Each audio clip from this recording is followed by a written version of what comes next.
안녕하세요. 저는 30대 중반에 접어든 아직은 살 날이 더 많이 남아있는 여성입니다.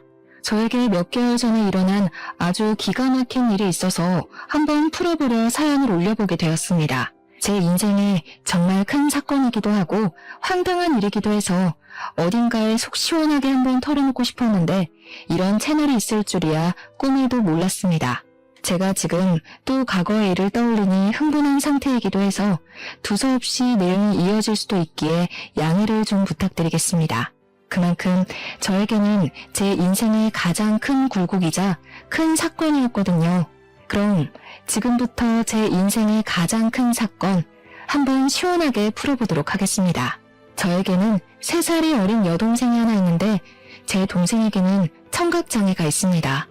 소리를 듣는 세포 자체에 문제가 있어 태어났을 때부터 청각 쪽으로 장애가 있었고 꾸준히 치료와 훈련을 통해 말은 어눌하게 할 수 있는 정도입니다.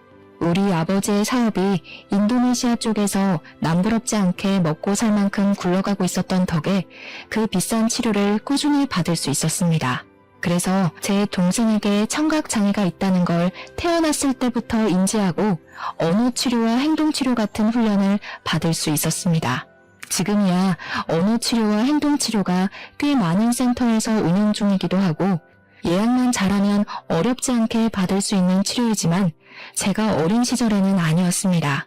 각고의 노력 끝에 선생님을 찾아 만나게 되었고 들리진 않지만 입모양을 보고도 대략적인 대화를 따라올 수 있을 만큼의 훈련을 하게 되었습니다.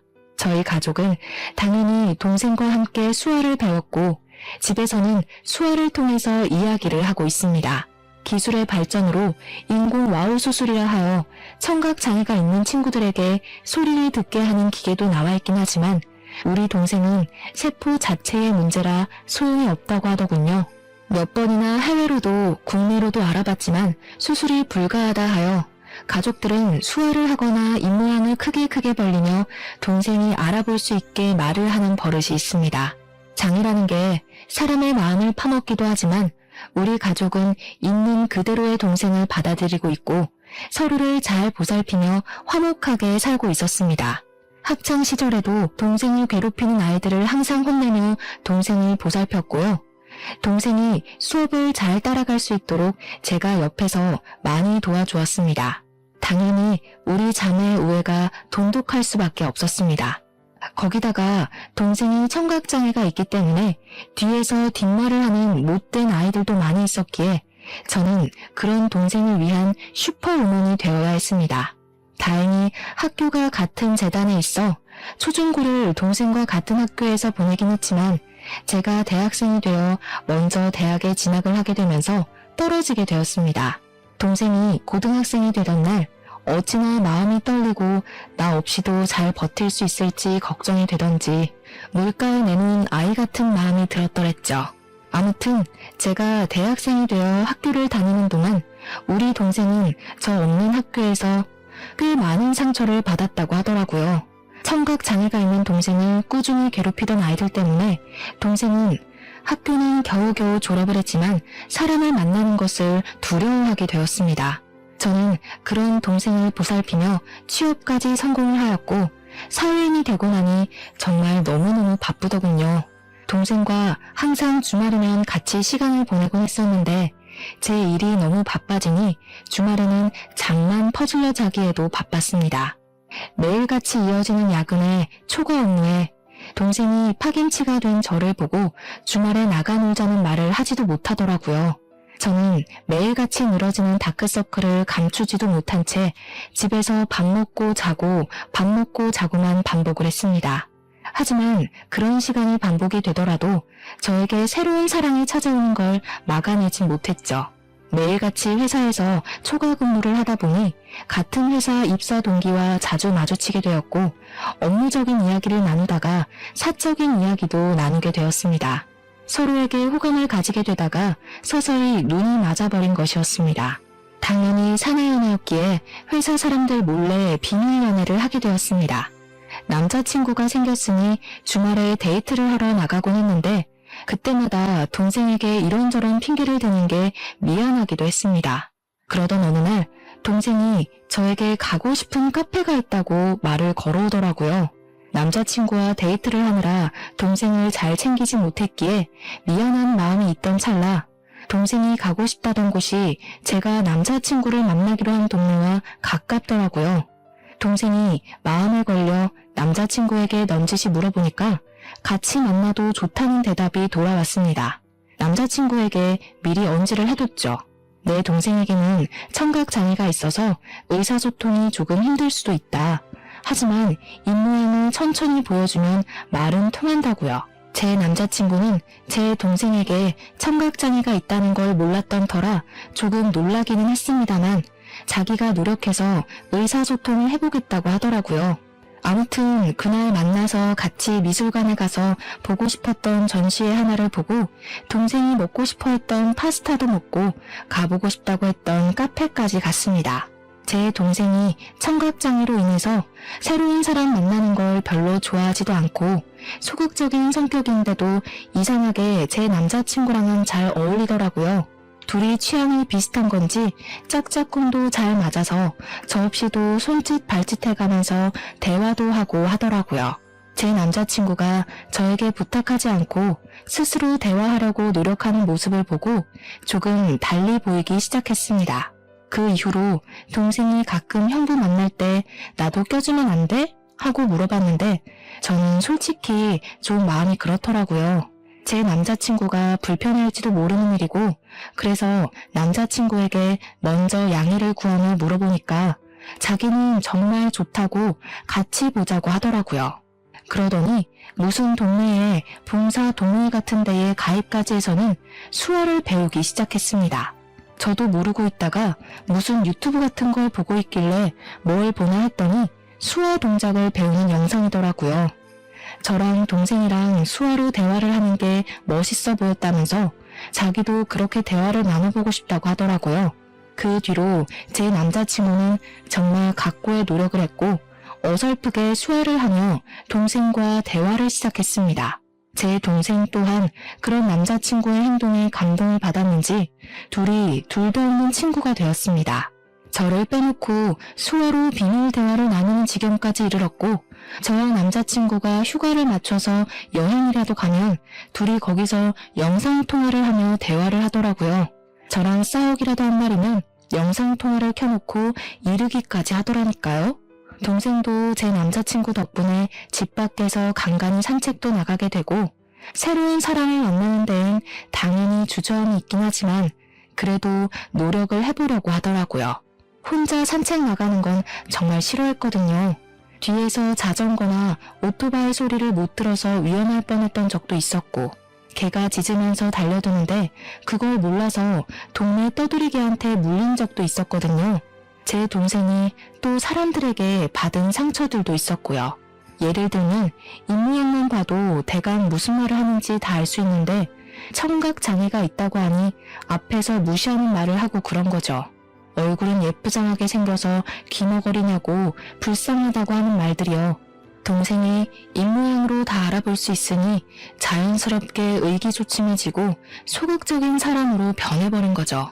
하지만 제 남자친구가 편견 없이 대해주고 자기를 위해서 수학까지 배우는 노력을 했으니 얼마나 신이 났겠습니까? 거기다가 우리 가족들은 영상통화를 해볼 생각을 하지 않았었는데 남자친구가 나서서 하니까 뭔가 보기가 좋더라고요. 저도 진짜 고마운 마음이 엄청 많이 들었고요. 남자친구가 영업부 특성상 출장이 꽤 많았는데 그럴 때마다 우리 가족 선물도 챙겨오고 했습니다. 동생을 위해서 따로 준비한 선물들을 보면서 어떻게 이 남자를 싫어할 수 있을까 진짜 진국이다 싶었던 거죠. 그렇게 인연을 만나고 나니까 동생이 저에게 넌지시 찔러보더라고요. 언니는 결혼 생각 없어? 이러면서요. 뭐 인연을 만나긴 했지만 제 나이가 30도 되지 않았을 때라 결혼은 벌써 생각하고 싶지 않다고 딱 잘랐죠. 동생이 저한테 약간 정색을 하면서 언니도 내년이면 30이다. 형부는 언니보다 나이도 더 많지 않냐? 하면서 이야기를 하더라고요.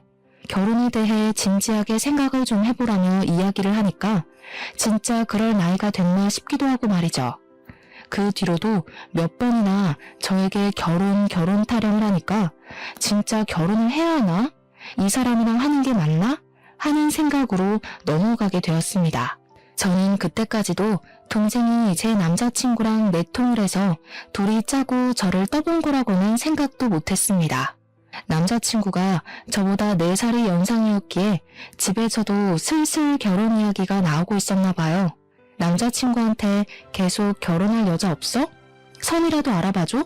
하면서 집안 어르신들이 이야기를 하니까 제 의견을 한번 들어보고 싶었던 거죠.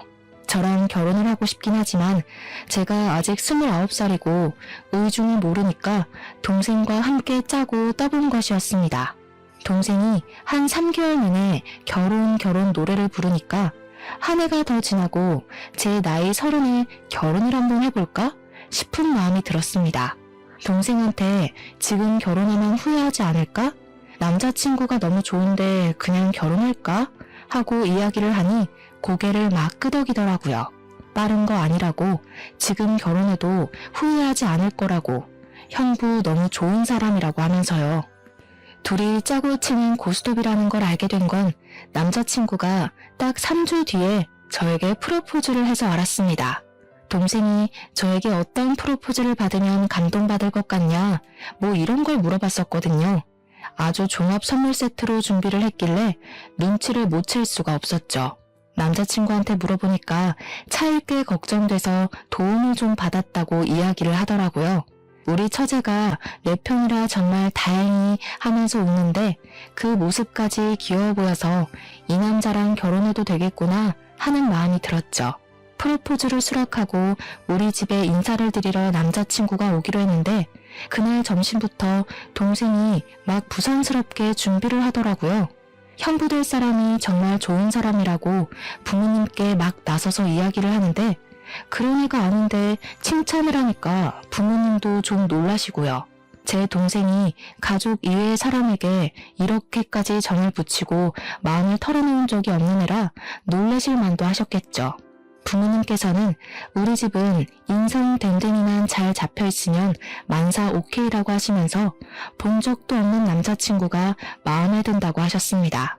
또 제 남자친구가 넉살이 워낙 좋은 사람이라 오자마자 큰절부터 올리고 밥도 고봉밥으로 2그릇이나 먹었습니다.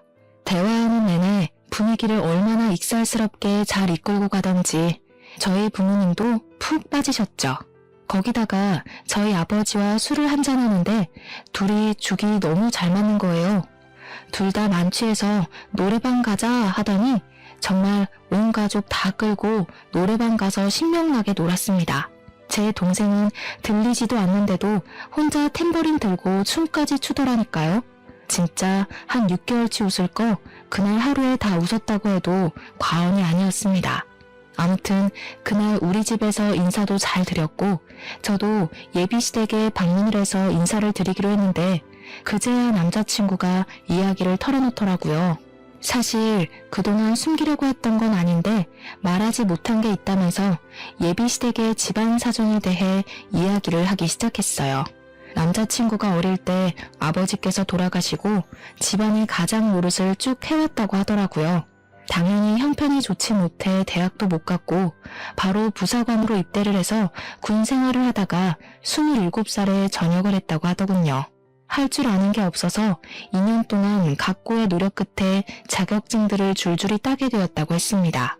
지금 회사에 입사를 하게 된 것도 고졸 전형으로 입사를 한 거라며 미리 말을 못해서 미안하다고 하는 겁니다. 아버지께서 돌아가실 때 빚을 좀 남겨놓고 가서 그 빚을 갚으라 여태 모아둔 돈이 별로 없다고 하면서요. 저는 솔직히 너무 놀랐죠. 거의 3년을 만났는데 그동안 그런 사정을 단 한 번도 비치지 않아서 몰랐거든요. 항상 깔끔하게 옷을 입고 다녔고 마음에 공허함이 있다거나 어딘가 부족하다 모자라다 하는 느낌이 전혀 없어서 짐작도 하지 못했었습니다.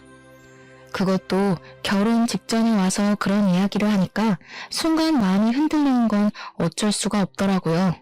제 눈에 동공지진이 일어날까 제 손을 딱 잡으면서 이야기를 하더라고요. 자기가 15년 동안 빚을 갚았다고, 고등학교 2학년 때부터 아르바이트를 해서 돈을 벌었다고요. 생활력 하나는 남들과 비교도 할 수 없게 좋고 무슨 일이 있어도 절대 굶길 일 없을 거라고 했습니다. 빚도 다 갚았고 집안에 돈을 퍼줘야 하는 것도 절대 아니니까 걱정하지 말라고요. 단지 집으로 인사를 드리러 갈 텐데 집이 많이 낡아서 보이는 게 전부가 아니라는 말을 하고 싶었대요.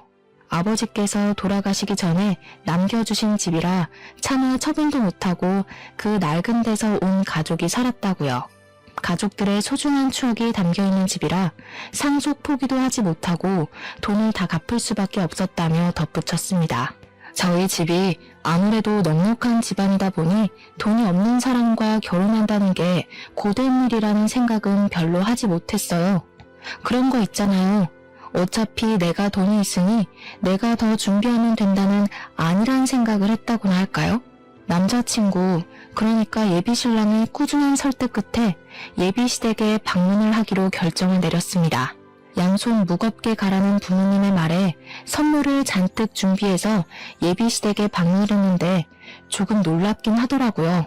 벽지에는 곰팡이가 죄다 쓸어 있었고 문 경첩은 뜯어져 나가서 문이 덜렁덜렁 붙어있는 수준이었습니다. 현관문은 옛날 빌라처럼 철문으로 되어 있었는데 누가 발로 찬 건지 망치질을 한 건지 우글우글 찌그러져 있었고요. 제가 찌그러진 문을 바라보고 있으니까 예비 신우가 다가와서는 어휴 저걸 고친다는 걸 여태까지 까먹었다고 하시면서 멋쩍게 이야기를 하시더라고요. 예전에 빚쟁이들이 문 열라고 하도 발로 차서 저렇게 됐다고 웃으면서 이야기를 하시는데 저는 속으로 시겁했죠 뭐. 어떻게 발로 차면 문이 저 모양이 되나 싶을 정도로 찌그러져 있었거든요. 제가 방문을 하긴 했는데 시댁이 진짜 냉골이더라고요. 너무 추워서 팔에 소름이 쭉 돋을 정도였다고나 할까요? 제가 약간 으슬으슬해하니까 예비신랑이 예비신우한테 보일러를 좀 떼지 왜 이렇게 집이 춥냐고 한 소리를 했습니다.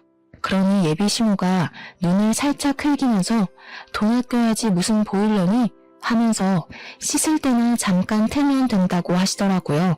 저보고 춥냐고 묻더니 집에서 입는 겉옷이 있다고 예비신랑이 군대에서 입었을 법한 깔깔이 같은 걸 하나 쓱 주시더라고요. 저는 집에서 입는 겉옷이 있다는 사실에 2번 놀랐죠.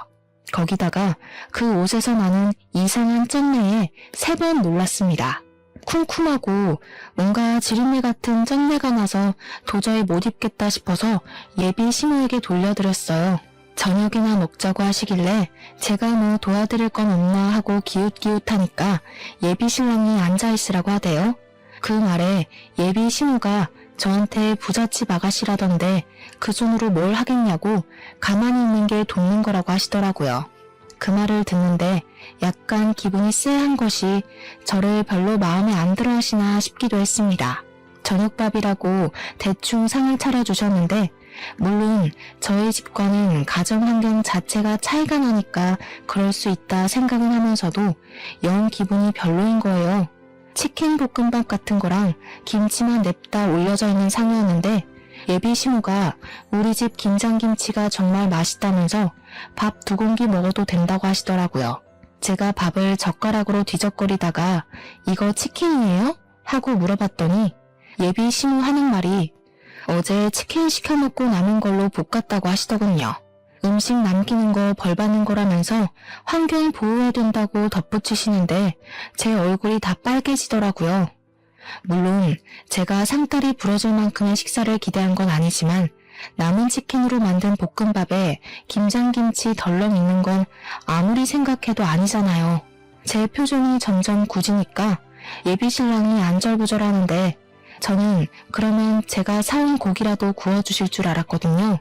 근데 그 고기는 나중에 우리 딸 오면 구워 먹어야지 하면서 냉장실로 직행하더라고요. 도저히 입맛이 없어서 밥 한 술 뜨지도 않고 수저를 탁 내려놨습니다. 그러니 그제야 예비신랑이 예비신우한테 화를 내더라고요. 아니 엄마, 내가 어제 준비 좀 잘해달라고 10만 원 드렸잖아요. 그 돈으로 장도 보고 하시라고요. 어제 네 조카들 놀러왔던 거 몰라서 그래? 걔네도 힘들게 사는데 내가 장이나 보고 그럼 되겠니? 네 조카들 필요한 거 사라고 내가 용돈 줬다. 예비 신랑이 아니 그 돈을 그렇게 쓰면 어떡하냐 하면서 이야기를 하는데 대뜸 저한테 화살이 돌아오더라고요. 예비 신우가 저를 딱 보면서 말을 이어가셨습니다. 나한테 딸이 하나 있는데 우리 마지야 마지. 걔가 어릴 때 시집가서 애들도 좀 크고 그러거든. 걔네도 고생하는데 돈은 없고 아무튼 학원 가야 하는데 돈 없다 난리를 쳐서 내가 용돈 좀 줬어. 아직 결혼도 안 한 사이에 서운하거나 뭐 그런 거 아니지? 그 자리에서 제가 어떻게 서운해요 하겠습니까? 막말로 그건 서운한 게 아니라 저에 대한 예의가 없는 거라고 생각했어요. 손님 불러다 놓고 치킨 볶음밥에 김장김치라니 기가 차서 원. 제가 그냥 아무 소리 안 하고 가만히 있으니까 예비 신우도 좀 민망했는지 그래 뭐 아가씨 돈도 아닌데 하고 넘어가시더라고요. 그 말에 기가 막혀서 표정만 더 굳어버렸습니다. 그렇게 찜찜한 자리를 뒤로하고 나왔는데 고민이 엄청나게 되더라고요. 우리 집에서는 이만한 남자 없다 빨리 결혼해라 하는데 시댁 분위기는 세상에서 가장 구질구질한 느낌이고 그런데 또 한편으로는 결혼해서 시댁 식구들 만나봐야 1년에 몇 번이나 보겠나 싶기도 하고 그래서 결혼 준비를 시작하게 되었습니다. 이제 와서 결혼 못하겠다. 너랑 나랑 집안 차이가 너무 심하다 하기에는 시간이 너무 흘러버린 탓도 있었고요. 결혼을 하기로 하고 청첩장도 다 찍고 집을 구하러 다니는데 신혼부부 전세자금 대출 이자율이 생각보다 너무 높았습니다. 예비 신랑이나 저나 둘 다 기본소득 이상으로 벌고 있어서 그런지 혜택 받을 수 있는 게 거의 없었습니다. 거기다가 아버지 사업체까지 있으니 더 그런 거예요. 결국 제가 골머리를 썩으니까 아버지께서 눈치를 채시고 먼저 말을 해주셨습니다. 사실 제가 동생에게만 슬쩍 이야기를 했는데 동생이 아버지께 이야기를 했더라고요. 언니가 집 때문에 고민이 많아 보인다고요. 아버지께서 저한테 집을 해주시겠다고 그러니 너무 대출받는 거에 신경 쓰지 말라고 해주셨습니다. 저야 너무나도 감사했죠. 제일 중요한 집 문제가 해결되고 나니까 알턴 일을 뺀 기분이었습니다. 집 대출만 안 받아도 솔직히 한 달 생활비에서 엄청난 차이를 보이니까요. 그렇게 모든 준비가 끝나고 결혼식 날이 왔는데 저는 신부 대기실에 내내 있느라 동생에게 무슨 일이 생겼는지 알 수가 없었죠. 근데 신부 대기실에 찾아온 동생의 낯빛이 너무 안 좋더라고요. 그래서 무슨 일 있었냐고 물어보니까 동생이 고개를 절레절레 젓더라고요. 근데 이 언니들의 감이라는 게 있으니까 동생에게 뭔가 있는데 숨기고 있다는 느낌을 세게 받았습니다. 저한테 결혼식 잘하라고 수화로 말을 하길래 저도 알겠다고 대답을 하고 있는데 신우가 신부 대기실에 들어오더라고요. 저희 자매가 수화로 이야기를 하고 있으니까 갑자기 어머 하더니 옳게 지금 동생 장애 있는 거 티내는 거야? 하더라고요. 순간 내가 무슨 말을 들은 건지 싶어서 신우한테 지금 뭐라고 했냐고 되물었더니 인상을 팍팍 쓰더라고요. 우리 동생이 그 찰나에 어깨를 움츠리는 걸 보고 이 망할 신우가 내 동생한테 뭔 짓을 했나 싶었습니다. 제가 빤히 신우 얼굴을 보고 있으니까 신우가 하는 말이 결혼식 입구 앞에서 사돈어른이랑 사돈처녀가 수화로 대화를 하더라고 하면서 운을 뗐어요. 그런데 자기 쪽 친척이 신부네 집안에 벙어리가 있냐고 물어봤다면서 그래서 벙어리가 아니라 기모거리라고 했다고 이야기를 하는 겁니다. 순간 심장이 벌렁벌렁하면서 화가 엄청나게 나더라고요. 근데 신우가 거기서 멈추지 않고 선을 넘더라고요. 자기네 친척이 그런 거 다 유전병 아니냐고 물어봤다면서 동생이 장손인데 하자 있는 집에 장가 보내는 거 아니냐고 난리를 쳐서 자기가 곤란했다고 하더라고요. 우리 동생이 아무리 못 듣는다고 해도 눈치라는 게 빤히 있는데 입모양만 보고 대충 무슨 이야기인지 알아차린 것 같더라고요. 고개를 푹 숙이고 훌쩍거리는데 그 상황에서 열이 안 받을 언니가 어디 있겠습니까? 웨딩드레스를 입고 있다는 것도 까먹고 벌떡 일어나서 신우 머리채를 확 잡아버렸죠. 그러니까 도우미로 와주신 이모님이며 옆에 있던 제 친구들이며 놀래서 저랑 신우를 막 말리고 뜯어놨습니다. 제가 씩씩거리면서 머리가 다 헝클어진 신우를 향해 소리를 질렀습니다. 지금 그게 내 앞에서 할 말이에요? 유전병이 어쩌고 어째? 지금 말 다 했어? 결혼식장에 와서 축하해주기 바쁠 텐데 별 걱정을 다 하네 진짜. 나 기분 나빠서 결혼식 못하겠으니까 당장 가서 결혼식 취소됐다고 해요. 그러니 신우가 화들짝 놀라서 아니 뭐 그렇게까지 말을 하고 그러냐고 제 동생한테 어우 내가 미안해 하는 거예요. 그 형식적인 사과에 화가 나서 지금 신우가 한 짓을 생각해보라고 내가 이 결혼식을 내 발로 들어가게 생겼냐고 하면서 소리를 질렀죠. 제가 신우 머리채를 잡았다는 게 신랑 귀에도 들어갔는지 신랑이 막 뛰어들어오면서 무슨 일이야? 왜 그래? 하더라고요. 도저히 분이 풀리지가 않아서 너네 친척들이며 너네 누나며 할 것 없이 내 동생 보고 기머거리니 벙어리니 유전병이니 정신 나간 소리 하더라 했습니다. 내가 지금 이 말을 듣고도 결혼식장에 들어가는 게 맞겠냐고 나 결혼 안 하겠다고 하니까 신랑이 신우 째려보면서 누나 하더라고요. 어떻게 사람이 그런 소리를 아무렇지 않게 하냐고 신우가 내 눈앞에 있으면 결혼식 안 하겠다고 했죠. 그 말에 신우가 놀래서 지금 동생 결혼식장에서 자기를 쫓아내는 거냐고 그런 말도 못해? 내가 못할 말 했어? 하길래 또 열받아서 성큼성큼 갔어요. 머리채를 쥐어잡으려고 하니까 신우가 놀래서 피하더라고요. 신랑이 신우 보고 동생 결혼식 망하게 생겼는데 자존심 부릴 일이 남았냐면서 신우를 쫓아냈습니다. 진짜로 신우는 저희 결혼식장에 못 들어왔어요. 제가 신우 있으면 결혼 안 하겠다고 하고 대기실에 눌러 앉아버렸거든요. 신우 쫓아낸 거 확인하고 나서야 식이 시작이 되었고 찜찜한 마음은 그대로 제가 떠안게 되었죠 뭐. 결혼식이 끝나고 신혼여행길에 오르는데 제가 기분이 영 안 풀려서 동생한테 이야기를 했어요. 절대로 그런 이야기에 마음 쓰지 말라고. 못 배워먹은 인간들이 하는 말 귀담아 듣지 말라고 했죠. 그러고 비행기를 탔는데 남편이 저한테 그러는 거예요. 못 배워먹은 인간들이라고 한 거 사과하라고요. 제 남편이 대학을 못 나왔다고 했잖아요. 그래서 그런지 공부에 대한 자격지심을 좀 부리긴 했어요. 고졸 전형이랑 대졸 전형이랑 연봉 차이가 좀 있거든요. 남편이 영업부라 실적은 괜찮은데 기본급에서 차이가 나니까 대졸 전형자들이랑 크게 월급 차이가 나지 않았거든요. 거기다가 공부를 못해서 대학을 못 간 게 아니라 돈이 없어서 못 간 것이니 그럴 만도 했죠. 하지만 저도 제 동생이 그런 모욕을 당했는데 자존심이 있죠. 어떻게 냅다 사과를 하겠습니까?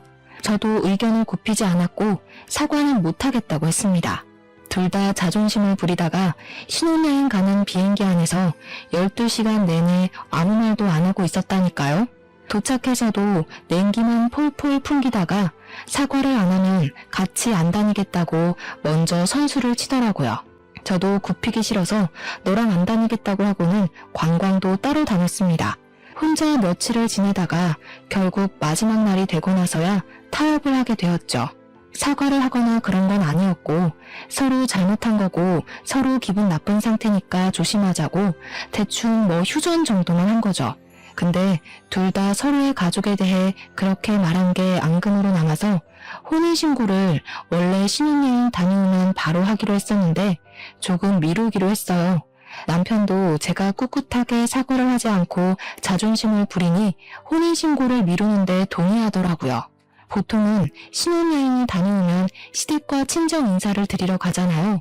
근데 결혼식 날 그런 소동이 있었는데 시댁 인간들 얼굴이 보고 싶었겠습니까? 남편도 뭐 저랑 별반 다르지 않은 것 같았고요. 그냥 일이 바빠서 인사드리러 갈 시간이 없다고 대충 둘러대고는 저는 우리 집으로 남편은 시댁으로 각자 가서 선물 줄 거 주고 돌아왔습니다. 끼를 볶아도 시원치 않은 신혼기간에 서로 서먹서먹해진 거죠. 연애할 때도 이렇게 싸워본 적이 없었기에 저희는 어떻게 풀어야 할지 방법도 모르고 있었습니다. 그렇게 한 달이라는 시간이 좀 지났을까 신우가 갑자기 할 이야기가 있다면서 시댁으로 오라고 부르더라고요. 그 곰팡이 쓸어있는 냉골 같은 집에 갈 생각을 하니까 너무너무 싫었지만 피하는 것도 하루 이틀이지 불렀는데 가야죠. 퇴근하고 남편이랑 같이 찾아가니까 신우가 그러더라고요. 얘, 너네 집 말이다. 아무리 사돈어른이 해줬다고 해도 그렇지 어떻게 부부간에 정도 없이 딱 네 명의로 했니? 저희 아버지께서 제 결혼 선물로 해주신 건데 당연히 제 명의죠? 그러면 세금을 좀 많이 내야 하지 않니? 우리 아들 명의로 했으면 세금도 덜 내고 얼마나 좋아. 세금이 다 똑같죠. 얘가 뭘 모르네. 우리 아들이 산 것처럼 매매 형식으로 꾸몄으면 얼마나 좋니? 너한테 가면 상속세도 물어야 할 텐데 당연히 세금이 더 나오지. 애가 헛똑똑이야. 저희 아버지께서 사업체를 운영하고 계신데 지금 탈세를 하라고 하시는 거예요. 어차피 세금도 저희 아버지께서 다 내주셨는데 뭐가 문제라는 거죠? 아버지께서 저한테 돈 쌓아두면 뭐하냐고 딸한테 주는 건 아깝지 않다고 하셨거든요. 그래? 처가 사랑은 사위라던데 사위한테도 아깝지 않으시겠지? 우리 아들 정말 장가 하나는 기가 막히게 갔나 보다. 생각해보니까 사돈네는 전부 딸만 있잖아. 사업은 자고로 남자가 해야 제대로 굴러가는 법인데 사돈댁에는 아들이 없으니까 우리 아들한테 딱 물려주면 되겠다 싶은 생각이 들더라고. 그 말을 듣는데 욕심낼 걸 욕심내야지 진짜 기가 막히더라고요. 가뜩이나 시댁에 대한 인식이 바닥을 치고 있는데 저런 욕심까지 내니까 저게 사람인가 하는 생각도 들고요. 결혼한 지 한 달 막 지났는데 왜 남의 집 사업에 관심을 가지고 욕심을 내는지. 저희 아버지께서는 기업은 기업인이 운영해야 한다는 주의셔서요. 가족들에게 승계할 생각 전혀 없으시고요. 나중에 은퇴하실 때 전문 경영인 두실 거래요. 아니 왜? 그 귀한 사업체를 남에게 맡기니? 우리 아들이 얼마나 노력해서 지금 회사 입사했는지 너는 알지? 우리 아들 능력 한번 보면 말이 달라지실 거다. 그러지 말고 이참에 사돈네 회사에 우리 아들 한 자리 주라고 좀 해봐. 한 자리에서 능력 좀 보고 기업도 물려받고 하면 딱이지 않겠어? 우리 며느리 능력 좀 한번 보자. 남편이 잘 돼야 아내도 편한 법이야. 어머님, 지금 아들 취업 청탁하시는 거예요? 어머님 아드님은 자기 능력으로는 아무것도 못하는 바보인가요? 지금 다니는 회사도 열심히 노력해서 취업한 거 알아요. 충분히 자부심 느끼면서 사는 것 같던데 왜 그러세요? 우리 아버지 회사에 굳이 취직 안 해도 이 사람 잘하고 있는데 그런 말씀으로 취업 청탁하시면 어머님 아들만 바보 만드는 거예요. 그러니까 신우가 씩씩거리면서 지금 우리 아들 바보라고 했냐, 모자란 놈 취급이냐 하면서 성을 내시더라고요. 제가 뭐 틀린 말 한 것도 아닌데 씩씩거리니까 웃기더라고요. 저도 제 할 말 끝났으니까 그냥 자리에서 일어나 버렸습니다. 그 자리에 더 앉아있어 봐야 얼굴 붉힐 일만 남은 것 같고 이런 취업 청탁이 영 듣고 싶지도 않았고요. 결혼했다고 우리 아버지 사업체까지 자기 몫으로 만들어버리려고 하는 파렴치한 신우 앞에서 하하호호 웃으면서 밥까지 먹었다가는 체할 것 같았거든요. 그래서 가방 들고 나오니까 남편이 뒤따라 나오더니 제 팔을 확 잡아채는데 그 힘이 너무 세서 팔이 빠지는 줄 알았습니다. 제가 당황한 나머지 악소리를 내면서 지금 뭐 하는 거냐고 힘저름하냐고 한마디 했죠. 그러니까 시모가 저를 보면서 혀를 끌끌 차면서 왜 따박따박 시모한테 말대답을 하거든요 하면서 한 소리 하는 거예요. 남편은 눈을 크게 뜨고 제가 하는 행동이 잘못됐다는 식으로 바라보고 있고 시모는 뒤에서 구시렁거리고 이것들이 죄다 한패인가 본색을 벌써 드러내는 건가 막 온갖 잡생각들이 머릿속에서 춤을 추더라고요. 제가 못할 만한 것도 아니고 왜 남편 몫이 아닌데 자꾸 욕심을 내는 거냐고 했습니다. 그러니까 남편이 하는 말이 자기가 욕심낸 것도 아니고 아들이 잘 됐으면 하는 부모의 마음인 걸 모르냐고 하더라고요. 제가 아무 소리 안 하니까 남편이 먼저 아 됐어 너랑 무슨 이야기를 하냐 하면서 말을 끝내더라고요. 지금 누가 할 소리를 하는 건지. 연애할 때는 그런 내색 한 번 없더니 결혼하니까 돌변하는 게 무섭더라고요. 이 인간이 결혼하고 나서 진짜 우리 아빠 사업체에 한자리 하고 싶었던 건가 싶어서 소름이 쫙 돋았습니다. 그렇게 냉전이 지속되니까 하루하루 지쳐가면서 내가 왜 이 사람이랑 살아야 하나 싶더라고요. 어차피 혼인신고도 안 했는데 그냥 헤어질까 하는 찰나에 동생에게서 연락이 왔습니다. 자기가 아버지 회사에 출근을 하게 됐다고. 형부 덕분에 기운도 차렸고 새로운 걸 해보고 싶은 마음에 컴퓨터 학원을 다니면서 워드 자격증을 땄대요. 정정당당하게 이력서 넣고 면접 보고 합격해서 출근하게 되었다고 하는데 마음이 다 뭉클하더라고요. 그런 와중에 남편이 저에게 화해 제스처를 보냈고 언제까지 이렇게 말없이 살 거냐고 숨이 막힌다고 하더라고요. 그러면서 서로 오해가 있는 걸 풀었으면 좋겠다고 주말에 같이 캠핑 카라반 같은 걸 예약했다고 거기나 놀러 가자고 하더라고요. 또 남편이 먼저 손을 내미니까 그러자 싶어서 주말에 마트에 가서 장을 보고 카라반에 가기로 했습니다. 원래 캠핑의 묘미는 고기를 구워 먹는 거니까 장을 보는데 남편이 고기를 무슨 2근을 사는 거예요. 둘이 먹을 건데 뭐 이렇게 많이 사는 거냐 하는데 소고기 먹을까? 하면서 한우 비싼 걸 잡더라고요. 원래 캠핑의 묘미는 삼겹의 목살이다 하면서 돼지고기로 골랐죠. 소고기는 숯불에 다 늘어붙거든요. 남편이 너무 과하게 사길래 말리다가 포기하고 장을 봐서 캠핑 카라반으로 갔는데 참나 거기 신우가 떡하니 와있대요. 저 보자마자 장 많이 봐왔냐고 하는데 진짜 욕이 나오더라고요. 화해 제스처는 개뿔, 신우 식구들 먹일 장만 잔뜩 봐서 강꼴이 된 거죠. 진짜 떨떠름하게 바비큐 준비해서 술까지 차리고 고기를 굽기 시작했는데 제가 아무것도 안 하고 가만히 있었어요. 원래 캠핑 같은 데 가면 남편이 고기 굽잖아요. 제가 상까지 차렸는데 고기까지 구워야 하나 싶었던 거죠. 근데 그걸 보더니 신우가 저한테 공주님이 따로 없다고 비꼬대요.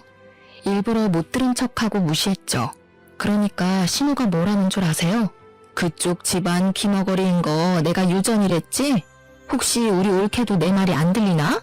그 말을 참고 넘어갈 사람이 과연 몇이나 될까요? 당연히 저도 참지 않았습니다. 결혼식 날 머리 뜯긴 게 부족했나 봐요. 그 주둥아리로 지금 뭐라고 하신 거예요? 뭐? 주둥아리? 제정신이냐? 너 우리 누나한테 그게 무슨 말버릇이야? 올케, 집 좀 산다고 내 동생 너무 무시하는 거 아니야? 고기는 여자가 구워야지. 그리고 소고기도 아니고 삼겹살이 뭐니? 격 떨어지게. 그런데 더 짜증나는 건 심외부였어요. 옆에서 살살 부추기면서 하는 말이 장모님이 그러던데 취업시켜달라던 건 무시하고 귀머거리 동생만 취직했다며?